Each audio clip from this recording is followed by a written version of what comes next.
형제들아, 내가 너희를 위하여 이 일에 나와 아볼로를 가지고 본을 보였으니 이는 너희로 하여금 기록한 말씀 밖에 넘어가지 말라 한 것을 우리에게서 배워 서로 대적하여 교만한 마음을 먹지 말게 하려 함이라.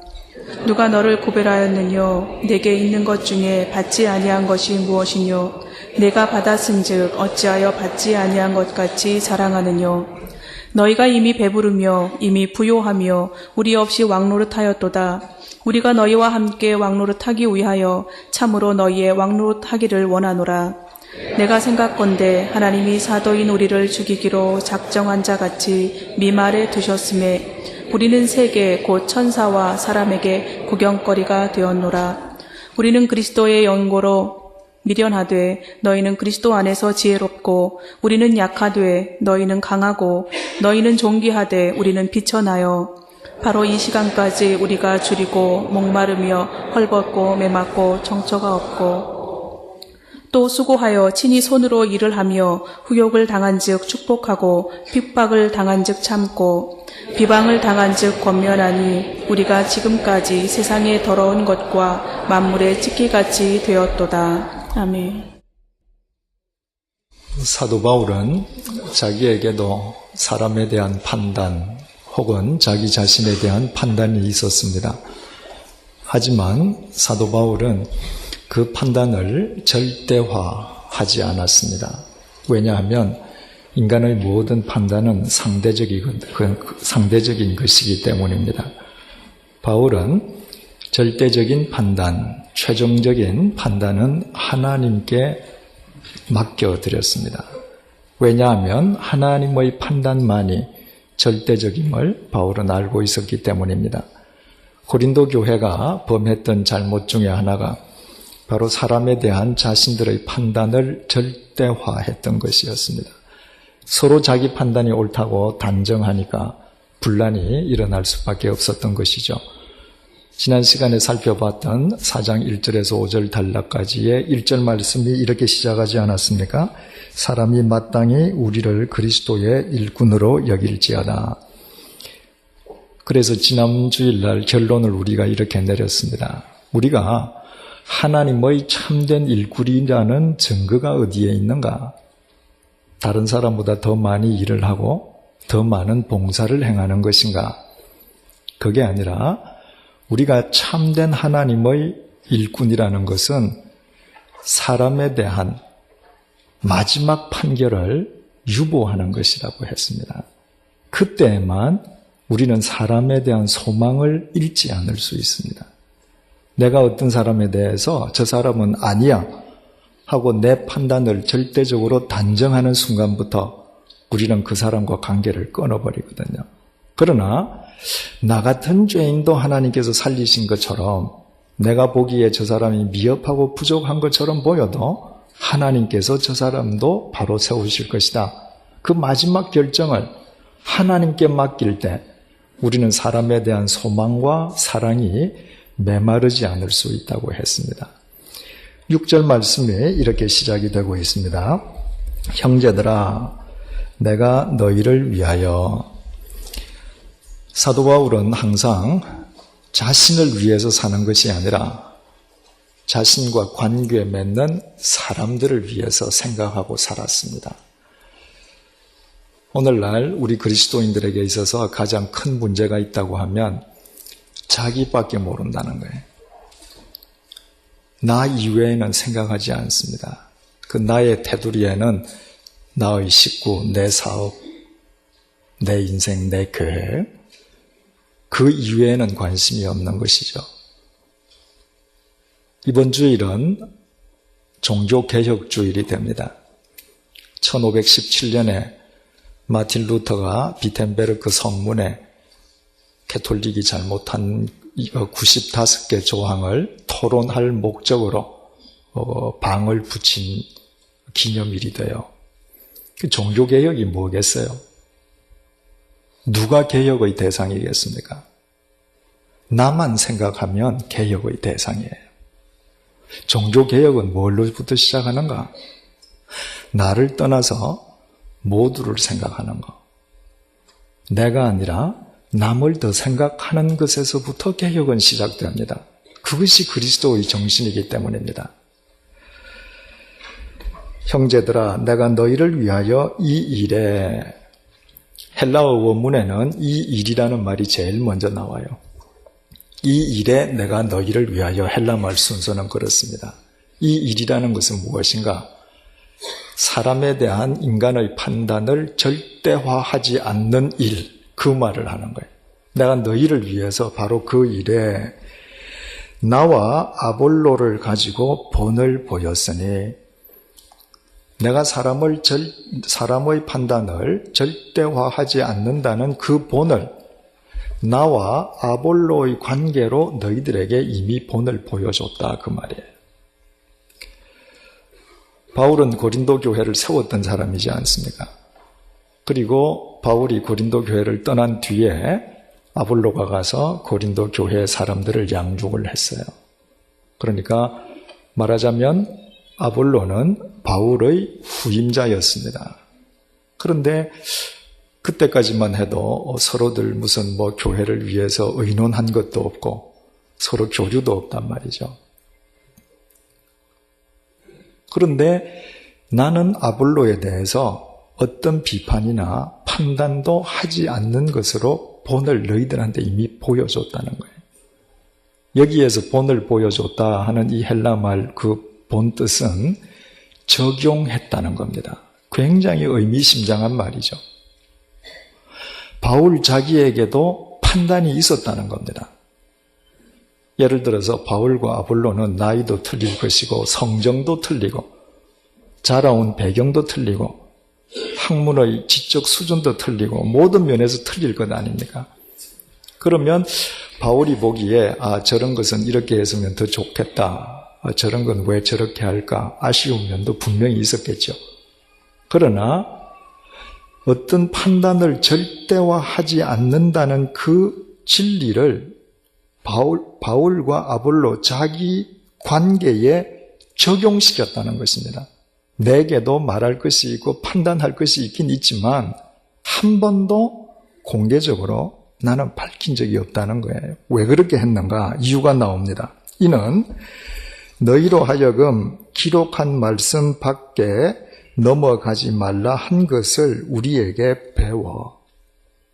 여기에서 기록한 말씀을 넘어가지 말라, 이것은 고린도전서 1장에서부터 바울이 계속 겸손해라, 교만하지 말라 계속 말하지 않습니까?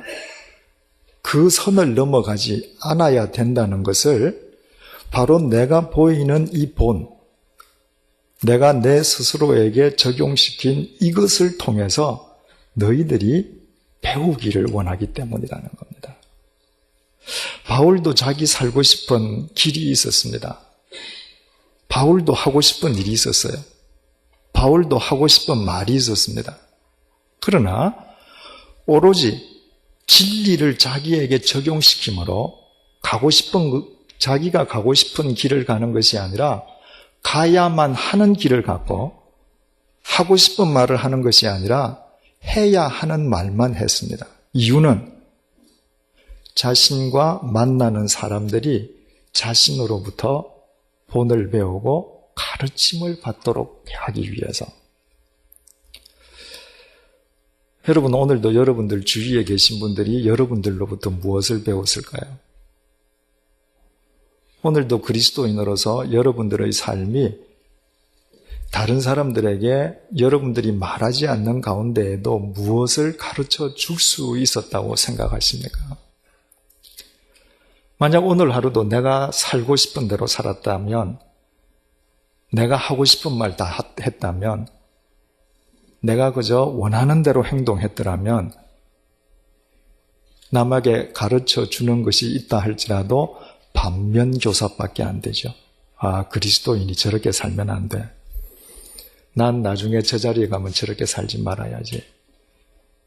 그러나 오늘도 내가 살고 싶은 대로 사는 것이 아니라 진리를 내게 적용시키면서 살아야 될 길을 살았다면 내가 한마디도 하지 않아도 오늘 누군가는 내 삶 때문에 양심의 찔림을 받았을 것이고, 어떤 분은 내 삶 때문에 위로를 받았을 것이고, 어떤 분은 소망을 품게 되었을 것입니다. 6절 말씀 다시 읽어볼게요. 형제들아, 내가 너희를 위하여 이 일에 나와 아볼로를 가지고 본을 보였으니 이는 너희로 하여금 기록한 말씀 밖에 넘어가지 말라 한 것을 우리에게서 배워 서로 대적하여 교만한 마음을 먹지 말게 하려 함이다. 다시 바울은 고린도 교회의 교만함을 다시 지적하고 있습니다. 여러분, 교만이 뭐죠? 교만은 아주 간단한 이야기입니다. 교만은 실제의 자기보다 자기를 높게 보는 거예요. 실제의 나는 여기에 있는데 나를 그 위에 놓고 이것이 실제라고 생각하는 겁니다. 이 밑이 실제의 나고 이 위가 실제의 나가 아닌데 실제의 나인 것처럼 생각하고 살아가면 이 삶은 다 거짓이죠. 거짓이라는 건 본래 없는 거예요. 그러니까 그 삶이 진리를 입으로 이야기한다 할지라도 진리가 육화될 수 없는 것이죠. 그 삶은 거짓된 삶일 수밖에 없습니다. 거짓의 속성은 항상 대립과 분열이에요. 그래서 너희들이 내게 배우기 원하는 것은 바로 이거라는 겁니다. 어떤 경우에도 절대화하지 않고 나는 심었고 아볼로는 물을 주었다고 그의 역할을 존중해 주었던 것처럼 그리스도 안에서 나의 자리를 찾을 때에만 서로가 그리스도 안에서 조화를 이룰 수 있다. 지금 바울은 이 말을 하는 것입니다. 7절에서 바울은 고린도 교인들에게 세 가지 질문을 던집니다.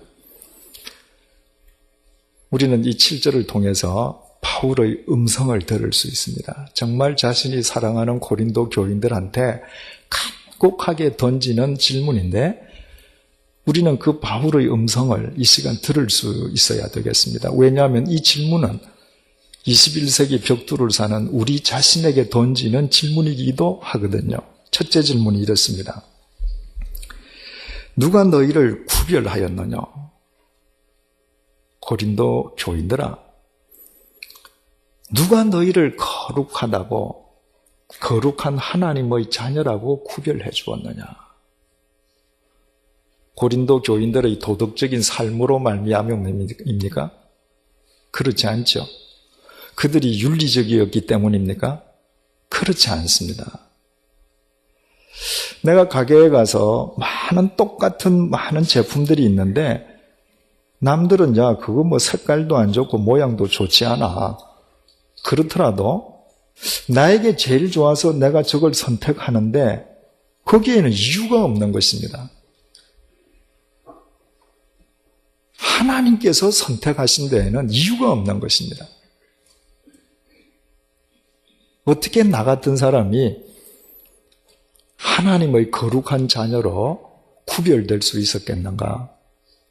이미 말씀드린 바와 같이 저하고 어릴 적 같이 지내던 친구들 가운데에 저보다 도덕적이고 윤리적인 친구들이 더 많습니다. 그럼에도 불구하고 하나님께서는 형편없는 저 같은 인간을 거룩하다고 구별해 주셨어요. 제게 그럴 만한 소양이 있었기 때문에 전혀 아니에요. 내가 너를 지명하여 불렀나니 너는 내 것이라. 그분의 절대 주권이 구별했지 않느냐? 지금 바울은 이렇게 질문을 했습니다. 두 번째, 내게 있는 것 중에 받지 아니한 것이 무엇이며? 너희들이 지금 누리고 있는 것 중에서 네가 태어날 때부터 들고 온 게 뭐 있느냐는 거예요. 하나님께서 주시지 않은 것이 무엇이 있느냐는 것입니다. 자, 여러분, 오늘도 우리가 호흡을 하면서 이 자리에 나와 앉아 있습니다. 그런데 오늘도 우리의 이 생명이 지속될 수 있게끔 우리가 무슨 노력을 기울였습니까? 아까 수요 성경 공부를 준비를 마치고 언뜻 그 신문을 보았더니 부산에서 수천억을 가진 재산가가 돌아가셨더군요.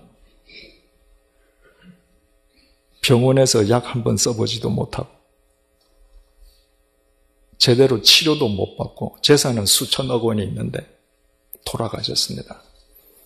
하나님 부르시면 그런 거 아니에요? 오늘 내 생명까지도 내 심장이 뛰는 것까지도 하나님께서 지금 붙들어주고 계시니까 우리가 살아있단 말이죠. 내 지식, 내 재산, 내 탤런트 어느 것 하나 무엇을 세상에 우리가 갖고 왔습니까? 벌거숭이로 왔는데 너희들에게 있는 것 중에서 하나님께로부터 받지 않은 것이 있으면 한번 말해봐라. 바울의 질문입니다. 마지막 질문. 내가 받았은즉 어찌하여 받지 아니한 것 같이 자랑하느냐? 그런데 왜 너는 본래부터 그 모든 것이 너의 것이냐? 너의 능력의 결과이냐? 너의 것으로 자랑하느냐? 고린도 교인들의 문제였습니다. 하나님의 은혜로 거룩한 하나님의 자녀로 구별되고 하나님으로부터 온갖 은혜와 은사를 다 받았는데 어느 날부터 마치 그것이 본래 자기 것인 양 자기를 자랑하기 시작하면서부터 자기를 절대화하고 대립과 분열이 일어나기 시작했습니다. 그것을 지금 바울이 찔러주는 것입니다. 제일 문제는 사람들이 문제 속에 있을 때 자기 문제가 뭔지를 모르는 거지 않습니까? 바울이 그 문제를 지금 명료하게 지적을 해주는 것이죠. 8절 말씀입니다. 너희가 이미 배부르며 이미 부요하며. 우리가 잘 알다시피 바울이 갔을 때 고린도는 상당한 문화와 그 경제적인 수준을 구가하고 있었지 않습니까? 우리 첫째, 둘째 시간에 그림을 통해서 다 보지 않았습니까? 그러니까 그들이 육체적으로 배부른 삶과 물질적으로 부요한 삶을 사는 것을 일컫는 말일 수도 있지만, 그러나 바울의 이 말은 실은 그보다는 한 차원 더 깊은 말이죠. 3장 1절을 한번 보십시다.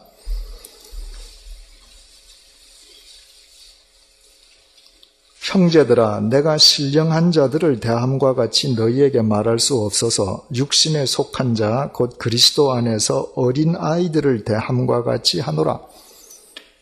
믿음도 신령한 믿음이 있고 어린아이와 같이 미숙한 믿음이 있다고 그러지 않았습니까? 지금 바울이 보건대 고린도 교회 교인들은 아직도 미숙한 신앙자들이에요. 그러니까 자기들을 자랑하고 지금 싸우고 있단 말이죠. 그런데 그 영적인 미숙아들이 마치 영적으로 부요하고 영적으로 배부른 자인 것처럼 영적 완성자인 것처럼 행동한다는 거예요. 그것을 지금 지적하는 것입니다. 8절 너희가 이미 배부르며 이미 부요하며 우리 없이 왕노릇하였도다. 이미 자신들이 영적 완성자, 영적으로 부요하고 영적으로 배부르다라고 생각하는 자만에 빠졌기 때문에 더 이상 영적 선생이 필요 없어져 버렸습니다. 우리 없이라고 하는 것은 바울과 아볼로라는 그 개인, 개체, 인간 자체를 가리키는 말이라기보다는 그들이 가르쳐 주었던 가르침이죠. 더 이상 바울의 가르침은 필요 없어요. 왜? 내가 영적 완성자이기 때문에. 그리고 왕노릇 한다는 것입니다. 2000년 전에 왕은 절대자 아닙니까? 왕 한마디는 이건 절대 말이에요. 왕이 맞다면 맞는 겁니다. 틀린다면 틀리는 것이고. 그러니까 고린도 교회 교인들이 마치 영적 완성자인 것처럼 자신들의 말을 절대화로 단정하는 왕노름을 지금 하고 있는 것을 바울이 지적해주고 있습니다. 8절 말씀 다시 읽을게요.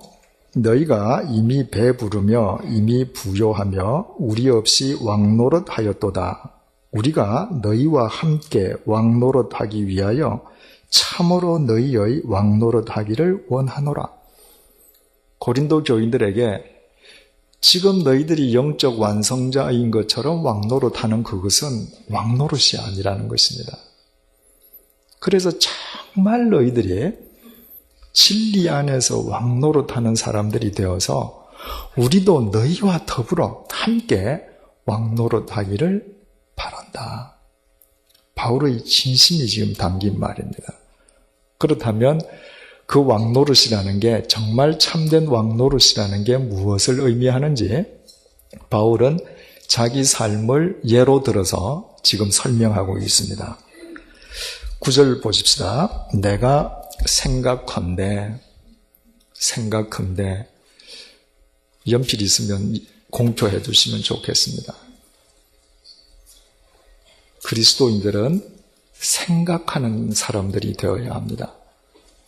바울은 로마서 8장 18절에서도 내가 생각컨대 현재의 고난은 장차 나타날 영광과 좋게 비교할 수 없다.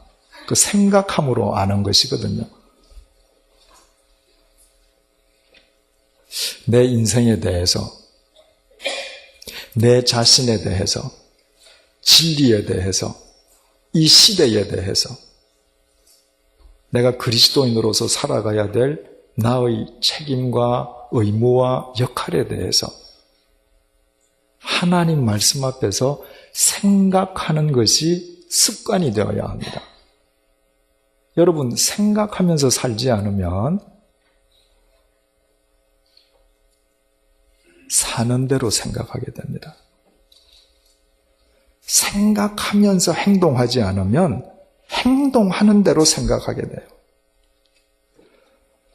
여러분, 사람이 오죽 답답하면 여자가 자기 몸을 파는 사람이 되겠습니까? 정말 더 이상 할 일이 없어서 그런 길로 나가는 사람들이 있습니다. 그죠? 그런데 그렇게 살다 보면요, 평생 자기가 행하는 대로 생각해요. 사고가 달라져요. 그리스도인들이 말씀 안에서 생각할 때에만 행동이 달라집니다. 행동하는 대로 생각하는 사람들이 가장 미숙한 사람들이에요. 왜? 그 사람들의 삶은 참 개선되기가 어려워요. 언제든지 감정에 따라서 행동부터 하기 때문에 후회는 하지만 그 다음에 또 행동하거든요. 생각하고 행동하는 순서가 바뀌어질 때 우리의 삶이 말씀 안에서 개선되고 성숙될 수 있는 것입니다.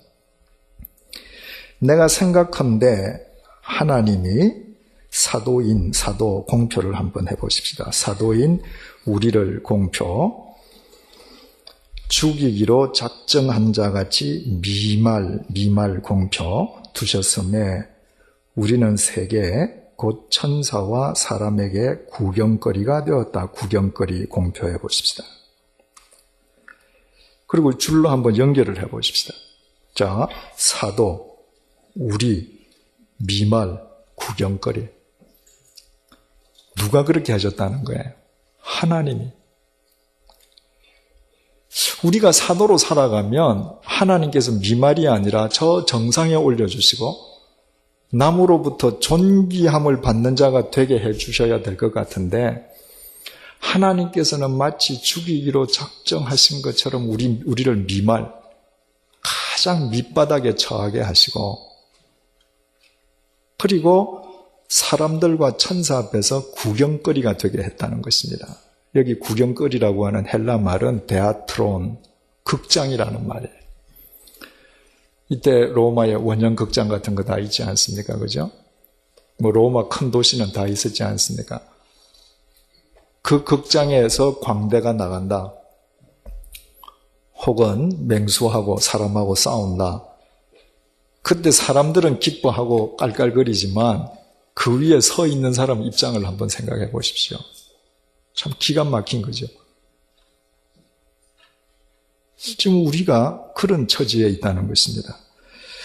10절 우리는 그리고 너희는 이렇게 서로 대조적으로 나오는데 한번 표를 해보십시다. 우리는 공표해서 우리는 그리스도의 연고로 미련하되 너희는 네모표를 해볼까요? 너희는 그리스도 안에서 지혜롭고, 여기에서 지금 너희는 고린도 교회 교인, 우리는 사도들을 이야기하는 것이죠.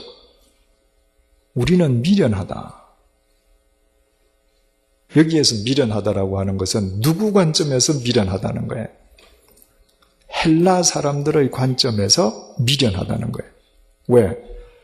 헬라인들처럼 지적, 철학적 능력을 중요시하는 사람들이 볼 때 왜 하나님 아들이 하필이면 십자가에서 그렇게 비참하게 죽고 인간을 구원하냐? 왜 그렇게 하나님 미련하냐? 십자가의 도는 미련하게 보였단 말이죠. 그래서 우리는 헬라 사람들이 미련하다고 하는 이 길을 그리스도 때문에 가는데, 너희는 그리스도를 믿는다라고 하면서 지혜롭다, 이것은 하나님의 지혜가 아니라 너희는 주님을 믿는다라고 하면서도 세상 사람들이 추구하는 그 지혜를 쫓아 산다는 것입니다.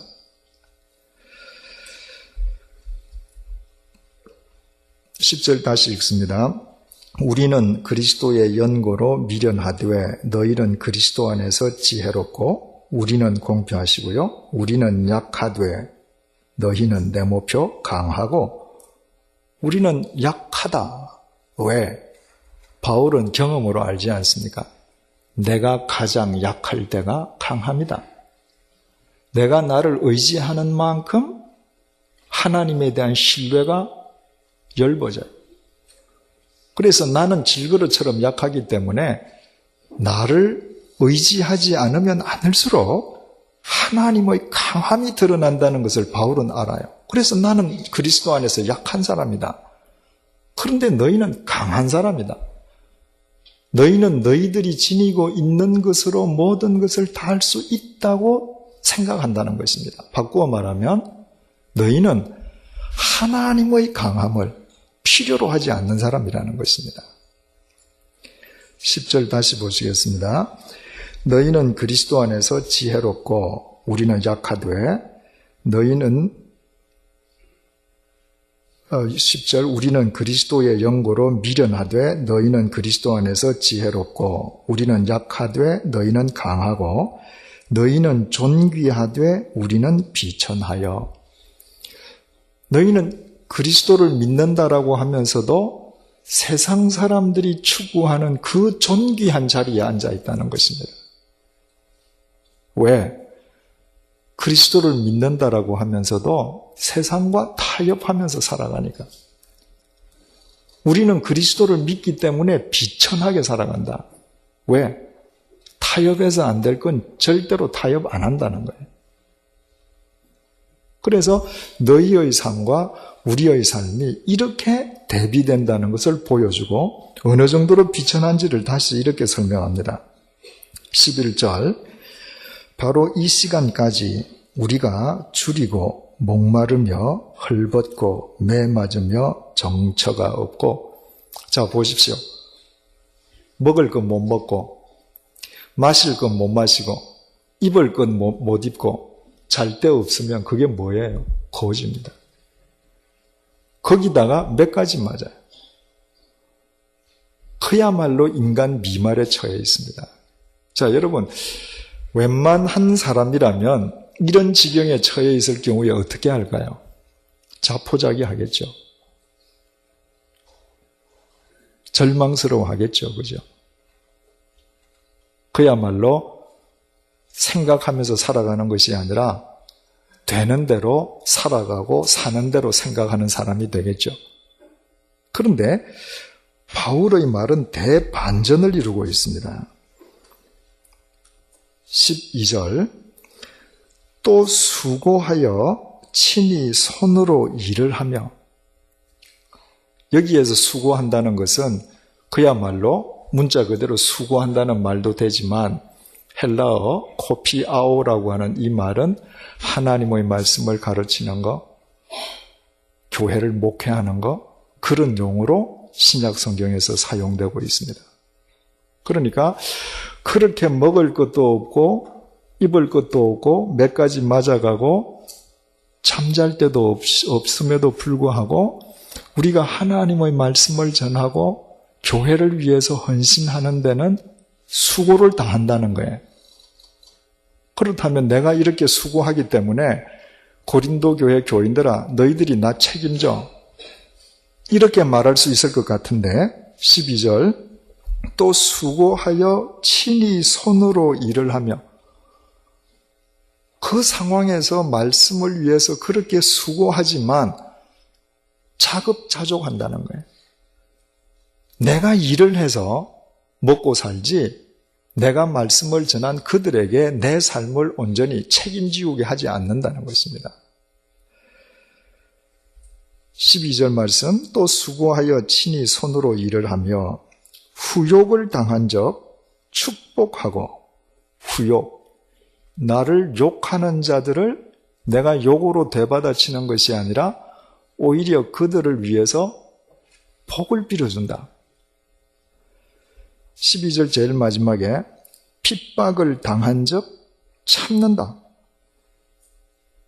까닭 없이 나를 핍박하면 내가 보복하는 것이 아니라 오히려 인내하고 견딘다. 13절 비방을 당한 적 격려하니,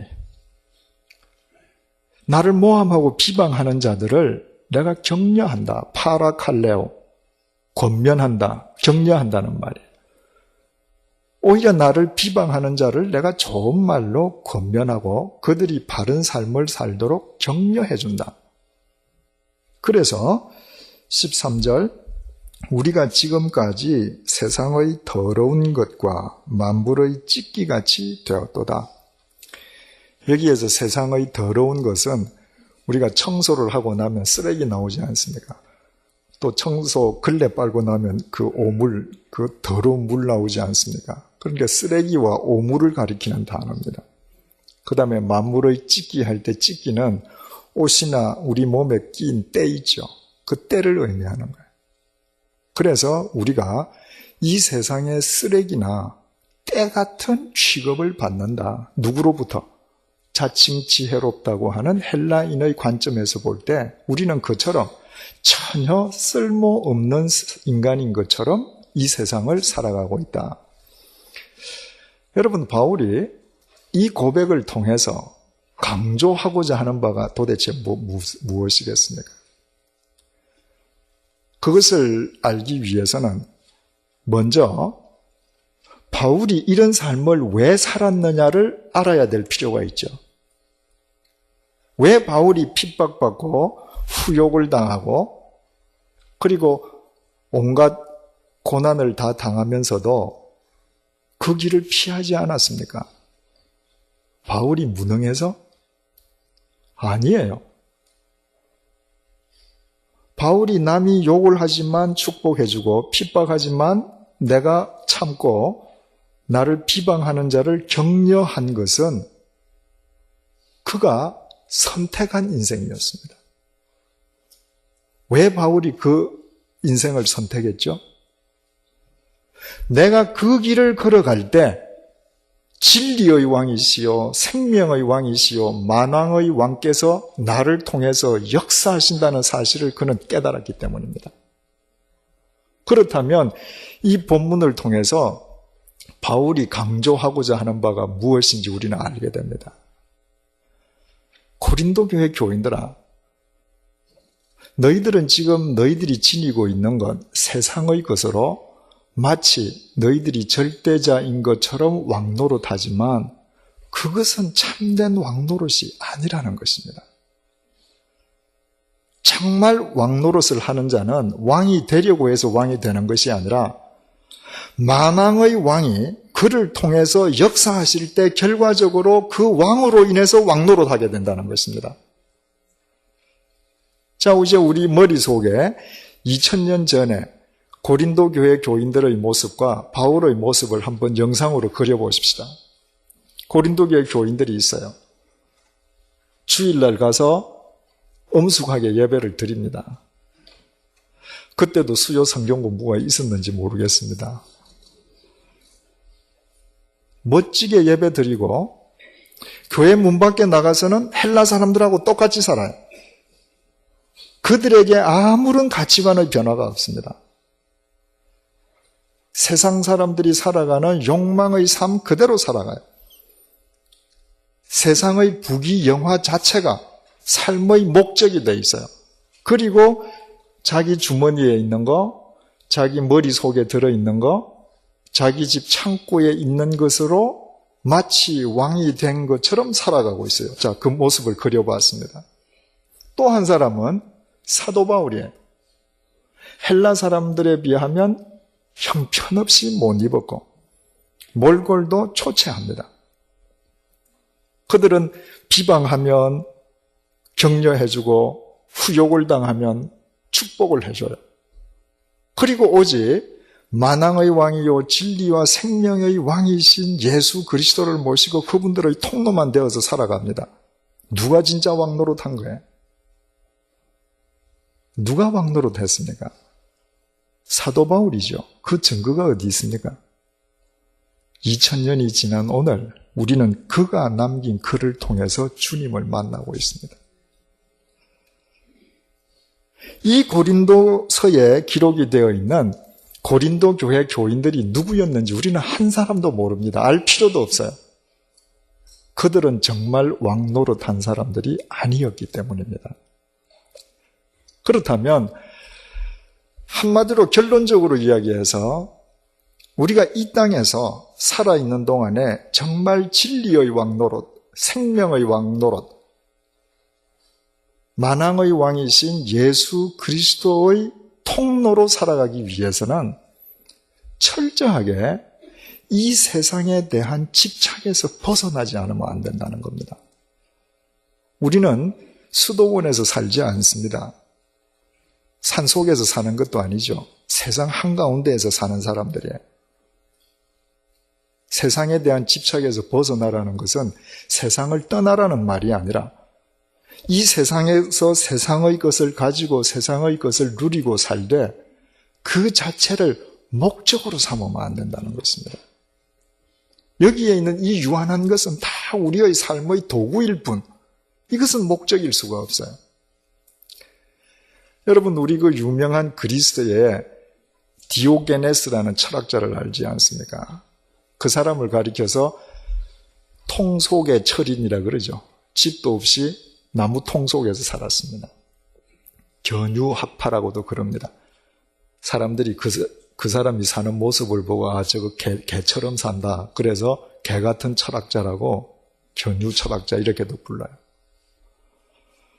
어느 날 디오게네스가 자기 숙소인 통나무 앞에서 있는데 천하의 제왕인 알렉산더가 찾아왔던 이야기 우리 잘 알죠?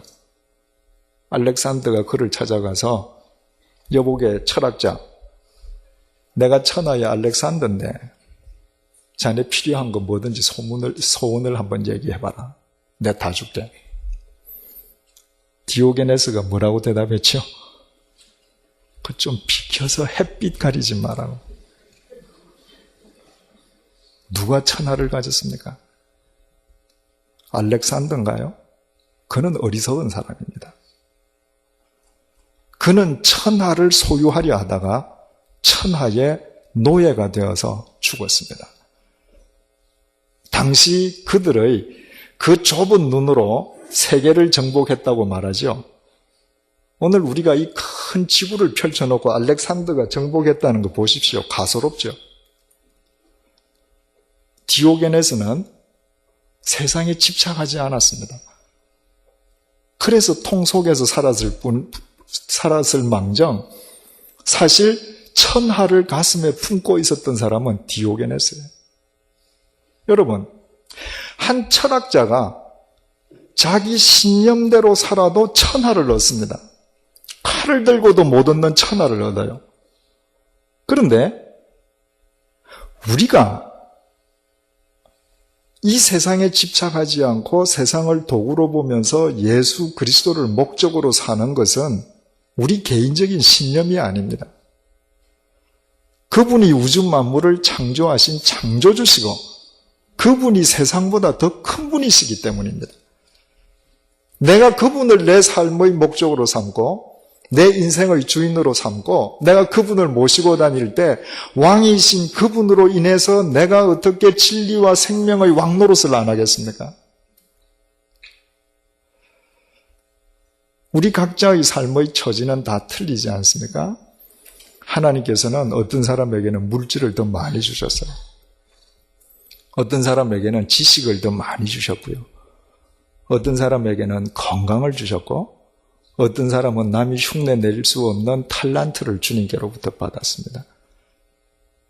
내가 주님께로부터 받은 것이 무엇이든 그것을 목적 삼고 그것에 집착하면서 내가 지닌 것으로 내가 마치 절대자인 것처럼 왕노릇 하려고 한다면 우리는 한 번밖에 없는 귀한 인생을 공중에 헛날리는 어리석은 자가 되는 것입니다.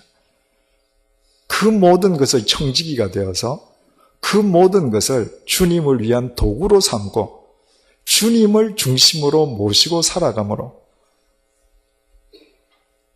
이 세상에 호흡이 있는 동안 그리스도 안에서 진리와 생명의 왕노릇 하시기를 주님의 이름으로 축원드립니다. 기도하십시다. 하나님, 생각해 봅니다. 우리에게 지금 주어진 것 가운데에 하나님께로부터 받지 않은 것이 없습니다.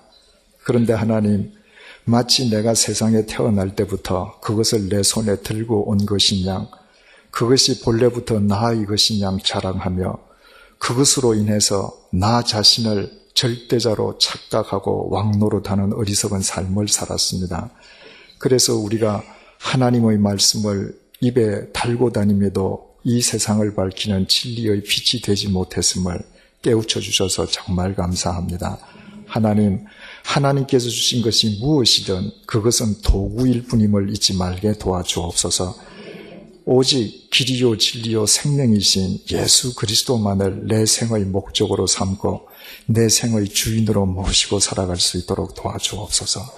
그리하여 우리는 보잘것없고 하찮은 존재이지만 내 속에서 역사하시는 진리의 왕이요 생명의 왕이요 만왕의 왕 되신 예수 그리스도로 인해서 살아있는 동안 주님과 함께 왕노릇하는 영적 기쁨을 누리게 도와주옵소서.